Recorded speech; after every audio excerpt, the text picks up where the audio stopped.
Hidden within the intricate genetic code of each of us lies an astonishing amount of information. Over 3.16 billion base pairs of DNA that carry not only the blueprint for creating a human being, but also the imprint of every drama our ancestors once experienced. This biological memory conceals stories that modern humanity has long forgotten. Yet faint traces still remain, deep within the structure of our heritage, that suggest the world our distant forebears inhabited was not merely one of fruit gathering, peaceful farming, and gradual development. It also had a brutal, bloody face. And now, one of these ancient shadows is emerging thanks to the discoveries of modern genetics. It is an event so devastating that it practically wiped out the majority of the male population of the time, yet history scarcely remembers it. So what happened? How could a conflict arise that literally rewrote the genetic map of humanity? And why do its consequences still resonate today? When scientists today compare the genetic profiles of different male populations, one striking fact emerges. Humanity is surprisingly homogeneous in certain aspects. While one might expect that different corners of the world would harbor entirely distinct male lineages, the reality is different. In some regions, only a few Y chromosome lineages dominate, direct evidence of the aforementioned genetic bottleneck. All other lineages were eradicated, whether through war, social systems, ecological collapse, or peaceful clan fragmentation followed by extinction. This effect still impacts modern populations. Some areas exhibit extremely low genetic diversity among men, even though their overall gene pool, including women, is more varied. This genetic vulnerability could resurface in the future. It's a quiet but persistent warning. History may repeat itself if we forget that even cultural shifts can cause the irreversible loss of entire lineages. One of the greatest ironic tragedies of human history is that a part of our genetic diversity disappeared not because of hatred, but because people simply drifted too far apart and failed to survive. When scientists first thoroughly examined the genetic samples of modern populations, they encountered something deeply unsettling. At a certain point in human history, there was a sharp drop in genetic diversity, a phenomenon known as a genetic bottleneck. On its own, this is not unusual. It happens in animal populations after natural disasters, famines, or plagues. But in this case, it was different. The decline did not affect all of humanity. It exclusively impacted carriers of the Y chromosome. And that brings us to the men. Among women, whose genetic lines are traced through mitochondrial DNA, no such decline was recorded. This means only one thing. There was an event during which the male population was drastically culled, while women survived almost entirely unaffected. This asymmetry in the genetic record rules out any global natural disaster. Volcanic eruptions, climate shifts, or pandemics would have affected men and women roughly equally. This, however, was something different. Something targeted. Scientific teams began to consider the possibility of war, a massive, bloody conflict that spanned multiple generations and swept across Eurasia. This was not merely about minor clan skirmishes. The genetic data points to something much bigger.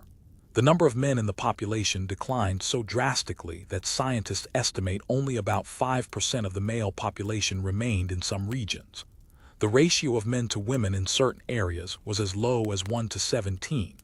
To understand how extreme this was, imagine the same thing happening today. Out of 4 billion men worldwide, only about 200 million would survive. That would not only collapse social structures, it would jeopardize humanity's entire genetic future. Such annihilation must have been the result of something prolonged, coordinated, and, above all, deliberate.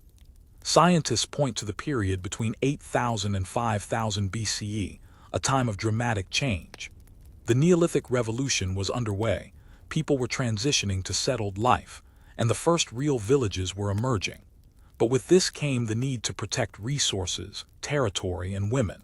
And that may have been the spark that ignited the darkest conflict humanity has ever known. Throughout Europe, More than 250 Neolithic sites have been uncovered where people met violent deaths. Sometimes these were isolated raids, other times full-scale extermination campaigns. In some instances, the victims managed to resist. In others, they were massacred without any chance to fight back. What is most striking is the level of systematization. Adult and adolescent males made up the overwhelming majority of victims. An analysis of over 2,300 bodies of early farmers revealed that roughly 1 in 10 bore wounds inflicted by weapons. Specifically, these were raids, struggles over crops, livestock, and quite likely over women as well. Another study, based on 338 bodies from what is now Spain, showed even more extreme figures. 23% had signs of violent injury. And notably, 77% of all unhealed wounds belonged to men. Wounds rarely healed, most ended in death. A crucial point is that many injuries, especially fatal ones, left no marks on the skeleton. Only about 15% of attacks leave visible traces on bone. The rest resulted in death through infections, suffocation, poisoning, or destruction of soft tissue. This means the actual scale of violence may have been up to 7 times greater than what archaeologists can detect today. And that is the kind of statistic that aligns with the scale of the genetic bottleneck. This was not a single event. It was a period, long, cruel, and merciless. One of the most iconic sites is the so-called Talheim death pit in present-day Germany. Dated to around 5000 BCE, it contained 34 bodies, adult men, women, and children. All were killed in brutal fashion. What stands out most is that none of the bones showed signs of defensive wounds. This can mean only one thing: it was either an execution or an escape attempt where the victims had no chance to fight back. The method of death was uncompromising. Most blows were to the head, specifically the skull, which was fatally damaged in 30 of the 34 individuals. Only 3 died from arrow shots. The rest were likely killed using a tool resembling a mattock, employing both its sharp and blunt sides. Even more disturbing is the age and gender distribution of the dead. Among the victims were 16 children, 9 adult men, and 7 older women. What was entirely absent? Young women. This suggests a likely scenario. The attackers abducted the women either as slaves or wives and killed the rest. The village was fortified, indicating that the people of the time recognized the need for protection, and that the attacks were not sudden. They were expected, frequent, brutal. Another chilling case is the massacre in the Schlitz region, modern-day Austria, also dated to around 5000 BCE. Here, the remains of more than 200 individuals were found buried in a mass grave, showing no signs of ritual burial or care. Again, young women and children were missing. This time, however, signs suggested that the attackers resorted to extreme forms of violence: scattered human body parts, severed limbs, skulls separated from bodies. This does not look like simple genocide. It resembles a ritual. Researchers consider the possibility that the victims were ritually dismembered or tortured.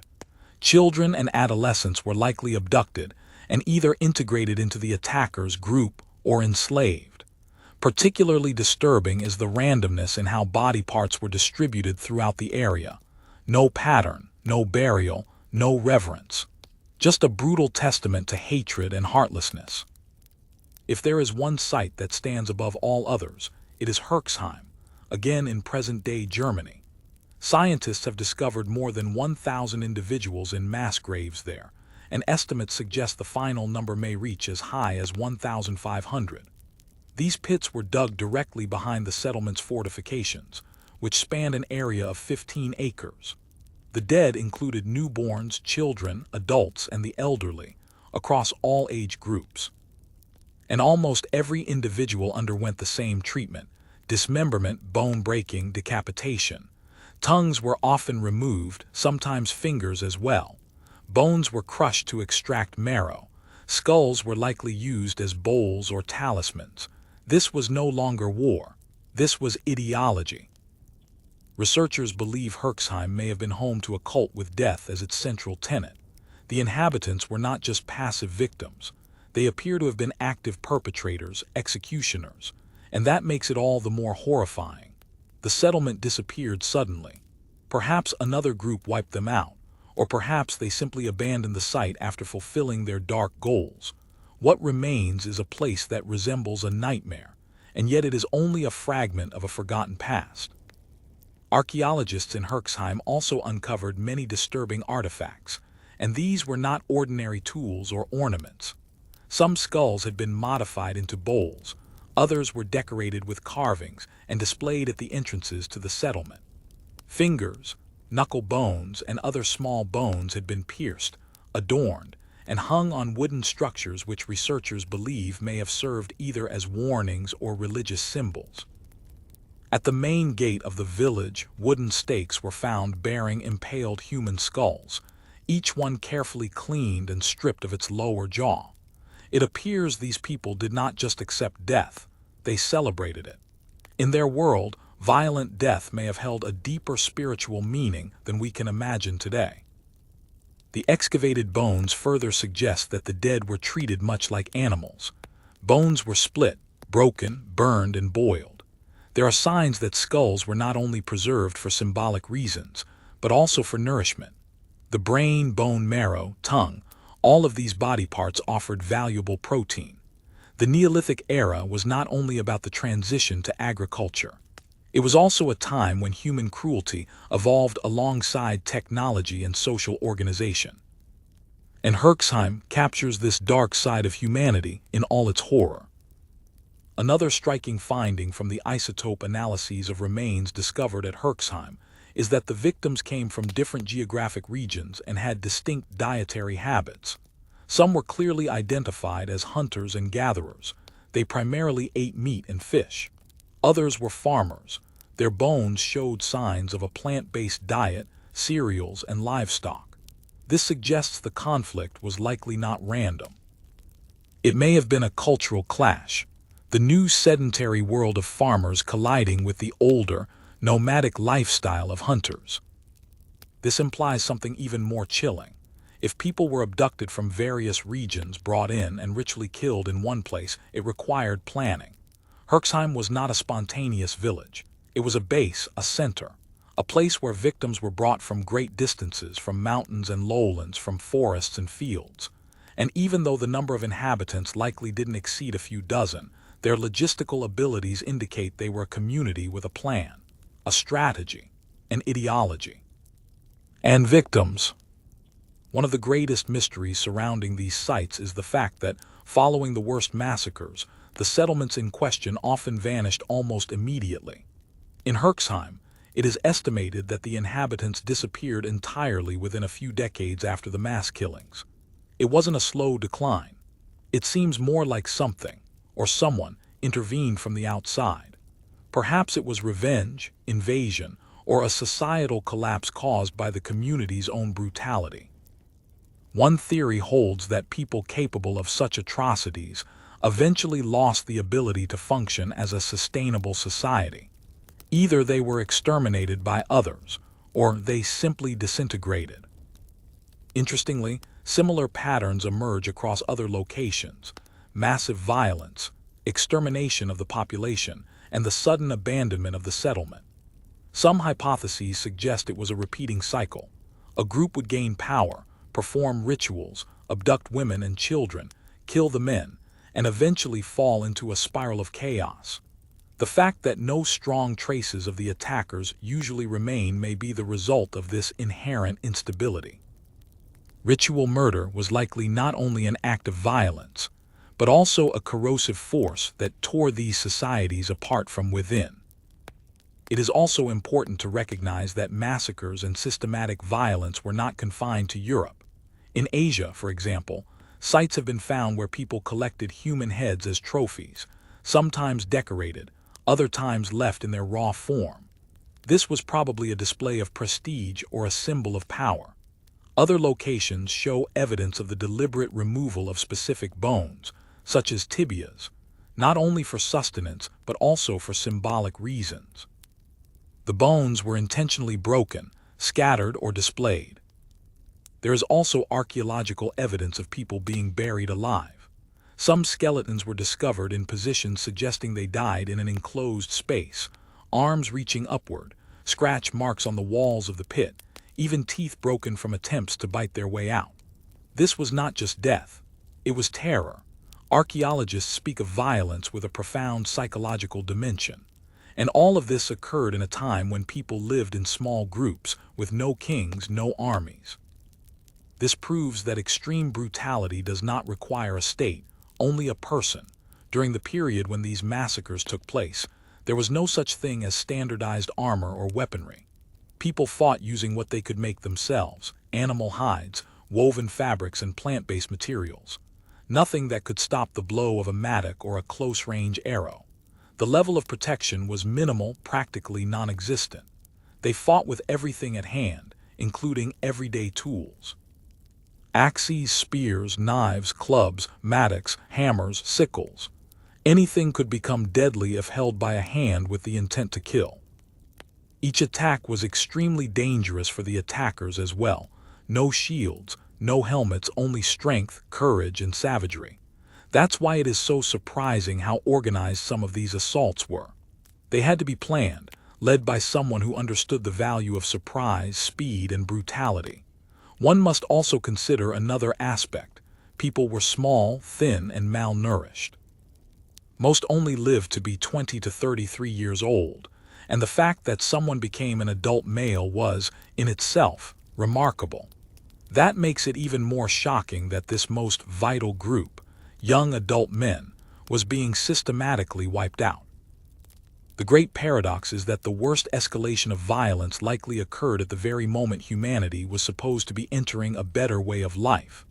The Neolithic Revolution marked the transition from hunting and gathering to stable agriculture, the founding of permanent settlements and population growth. It sounds like progress, but it also meant something else.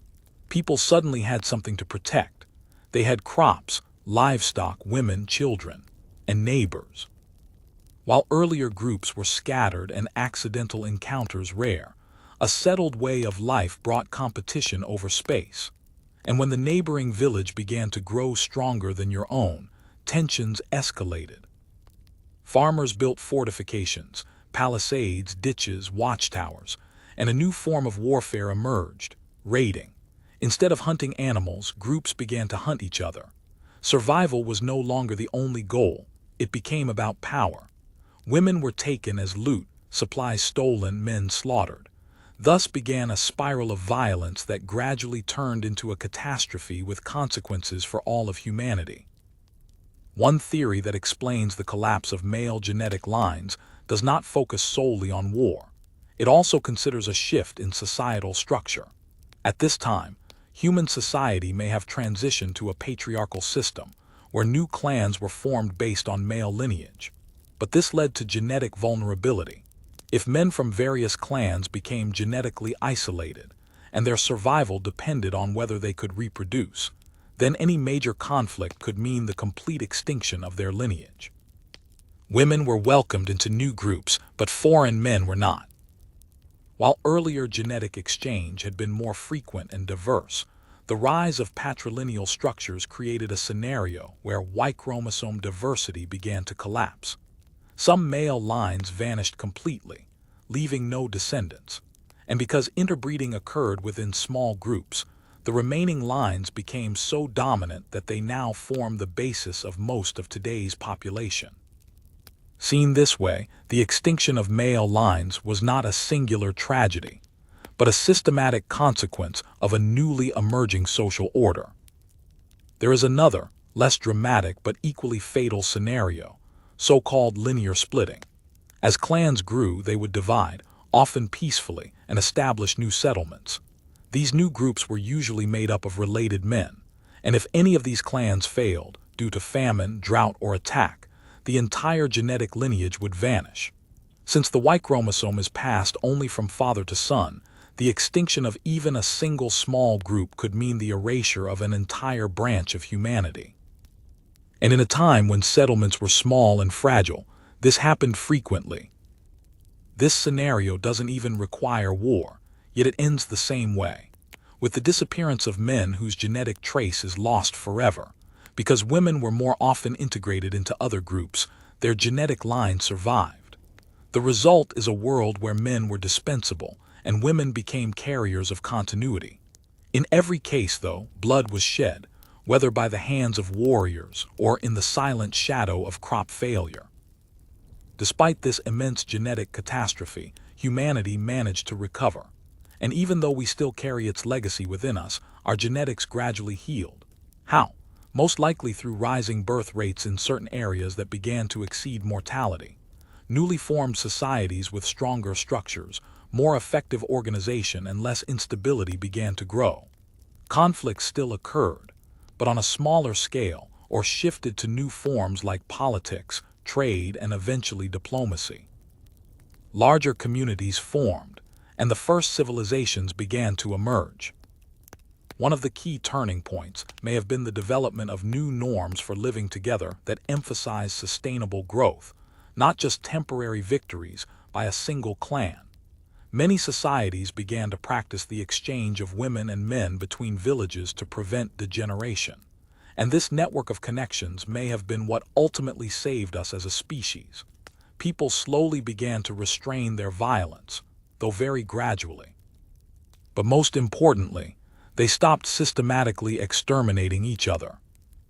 Perhaps the most terrifying aspect of this story is not the violence itself, but how perfectly it was forgotten. Despite millions of dead men, vanished clans, buried villages, and massacred communities, no direct cultural memory remains.